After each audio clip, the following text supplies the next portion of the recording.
हक्कापासून वंचित ठेवल्या जाणार आहे। आपल्या भारत देशात सर्व जाती धर्मातील लोक गुण्या गोविंदाने राहतात। अरे कुणी खुदाचा बंदा तर कुणी देवाचा भक्त, अरे कुणी खुदाचा बंदा तर कुणी देवाचा भक्त, प्रत्येकाचे मात्र लालच असते रक्त, लालच असते रक्त। गणपतीला ढोल, अरे गणपतीला ढोल, मोहरममध्ये ताशा, प्रत्येकाच्या तोंडी असावी जिव्हाळ्याची भाषा, जिव्हाळ्याची भाषा। पण हे राजकारणी लोक जाती धर्माच्या नावाने दंगली घडवत आहेत। 2023 मध्ये नॅशनल क्राईम रेकॉर्ड यांच्या अहवालानुसार 1007 लोक त्यांचा दंगलीमध्ये मृत्यू झालेला आहे। ही आपल्यासाठी लाजिरवाणी गोष्ट आहे।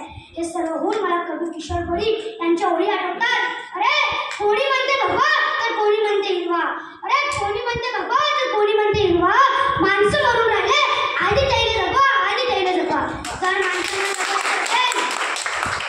जर माणसाने जगायचं असेल तर देश प्रकरणाविरुद्ध आपल्याला वेळीच सावध व्हावे लागेल। आज आपण सर्व इथं भारतीय संविधानाचा अमृत महोत्सव साजरा करत आहोत। डॉक्टर बाबासाहेब आंबेडकर यांनी आपल्याला भारतीय संविधान दिले। या भारतीय संविधान उद्देशिकेतील पहिली ओळ, आम्ही भारताचे लोक, भारताचे सार्वभौम समाजवादी धर्मनिरपेक्ष लोकशाही गणराज्य घडवण्याचा उद्देश देत असलेले आपले संविधान आपल्याला समान सामाजिक, आर्थिक व राजनीतिक न्याय देण्यास सांगते।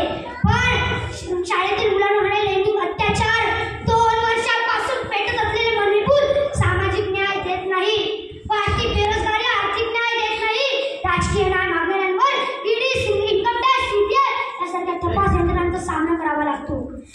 एकूण संविधानाने दिलेल्या सर्व अधिकाराचे हनन होत आहे।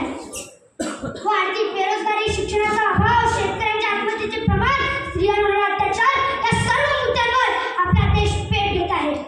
आणि आपल्याला आपला देश जर वाचवायचा असेल तर देश प्रकरणामध्ये नाही तर देश विधानामध्ये शामिल व्हावे लागेल। आज जरी आपल्या देशाची राख होत असली तरी आपला देश छत्रपती शिवाजी महाराजांचा आहे, ज्यांनी बलाढ्य अशी आदिलशाही, निजामशाही